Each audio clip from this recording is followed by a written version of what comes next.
ಸರ್ಕಾರದ ಸೌಲಭ್ಯಗಳನ್ನು ರೈತರಿಗೆ ನೇರವಾಗಿ ತಲುಪಿಸುವ ಉದ್ದೇಶದಿಂದ ಮತ್ತು ನೋಂದಣಿ ಸಮಯದಲ್ಲಿ ಅಕ್ರಮಗಳಿಗೆ ಕಡಿವಾಣ ಹಾಕಲು ನನ್ನ ಆಸ್ತಿ ನನ್ನ ಗುರುತು ಅಡಿಯಲ್ಲಿ ಪಹಣಿಗಳಿಗೆ ಆಧಾರ್ ಲಿಂಕ್ ಪ್ರಕ್ರಿಯೆಯನ್ನು ರಾಜ್ಯಾದ್ಯಂತ ಮಾರ್ಚ್ 12ರಿಂದ ಜಾರಿಗೊಳಿಸಲಾಗಿದೆ ಎಂದು ಕಂದಾಯ ಸಚಿವ ಕೃಷ್ಣ ಬೈರೇಗೌಡ ಸುದ್ದಿಗೋಷ್ಠಿಯಲ್ಲಿ ತಿಳಿಸಿದ್ದಾರೆ.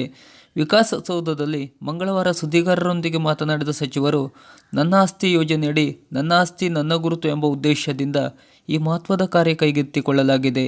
ಈಗಾಗಲೇ ಕೆಲವೆಡೆ ಪ್ರಾಯೋಗಿಕವಾಗಿ ಜಾರಿಗೊಳಿಸಲಾಗಿತ್ತು. ಈಗ ಮುಂದಿನ ಹಂತವಾಗಿ ರಾಜ್ಯಾದ್ಯಂತ ವಿಸ್ತರಿಸಲಾಗಿದೆ. ಕಂದಾಯ ಇಲಾಖೆಯನ್ನು ಆಧುನೀಕರಣಗೊಳಿಸಬೇಕು, ರೈತನಿಗೆ ಬೆರಳ ತುದಿಯಲ್ಲಿ ಎಲ್ಲ ಸೌಲಭ್ಯಗಳು ಸಿಗಬೇಕು ಎಂಬ ಉದ್ದೇಶದಿಂದ ಸರ್ಕಾರ ಅನೇಕ ಸುಧಾರಣಾ ಕ್ರಮಗಳನ್ನು ಮಾಡಲಾಗುತ್ತಿದ್ದು, ಅದರ ಒಂದು ಭಾಗವಾಗಿ ಪಹಣಿಗಳಿಗೆ ಆಧಾರ್ ಜೋಡಣೆ ಮಾಡಿಕೊಳ್ಳುವುದು. ಪ್ರಾಯೋಗಿಕ ಹಂತದಲ್ಲಿ ಗ್ರಾಮಾಧಿಕಾರಿಗಳು 19 ಲಕ್ಷ ರೈತರನ್ನು ಸಂಪರ್ಕಿಸಿದ್ದು, ಅದರಲ್ಲಿ 6 ಲಕ್ಷ ಪಹಣಿಗಳಿಗೆ ಸಂಬಂಧಿಸಿದಂತೆ ಅದರ ಖಾತೆದಾರರು ಮೃತಪಟ್ಟಿದ್ದಾರೆ. ಹೀಗೆ ಮೃತಪಟ್ಟವರ ಹೆಸರಿನಲ್ಲಿ ಪಹಣಿಗಳು ಇದ್ದರೆ ದುರುಪಯೋಗ ಆಗುವ ಸಾಧ್ಯತೆಗಳು ಇರುತ್ತದೆ. ಹಾಗಾಗಿ ಇದಕ್ಕೆಲ್ಲ ಕಡಿವಾಣ ಹಾಕಲು ಆಧಾರ್ ಜೋಡಣೆ ಮಾಡಿಸಲಾಗುತ್ತದೆ.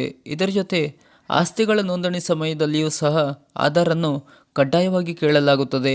ಆಗ ಆಧಾರ್ ನೀಡಲು ಹಿಂದೇಟು ಹಾಕಿದರೆ ಅದು ಅನುಮಾನಕ್ಕೆ ಕಾರಣವಾಗಿ ಕೂಲಂಕುಷವಾಗಿ ಪರಿಶೀಲನೆ ನಡೆಸಿ ಅನಂತರ ನೋಂದಣಿ ಮಾಡಿಸಿಕೊಂಡರೆ ಒಂದಷ್ಟು ಅಕ್ರಮಗಳನ್ನು ತಡೆದಂತಾಗುತ್ತದೆ ಎಂದು ಮಾಹಿತಿ ನೀಡಲಾಯಿತು. ನಿಮ್ಮ ಪಹಣಿಗೆ ಆಧಾರನ್ನು ಜೋಡಿಸಲು ಕಂದಾಯ ಇಲಾಖೆಗೆ ಭೇಟಿ ನೀಡಿ ಪಹಣಿ ಆಧಾರ್ ಜೋಡಣೆ ಮಾಡಿಸಿಕೊಳ್ಳಿ.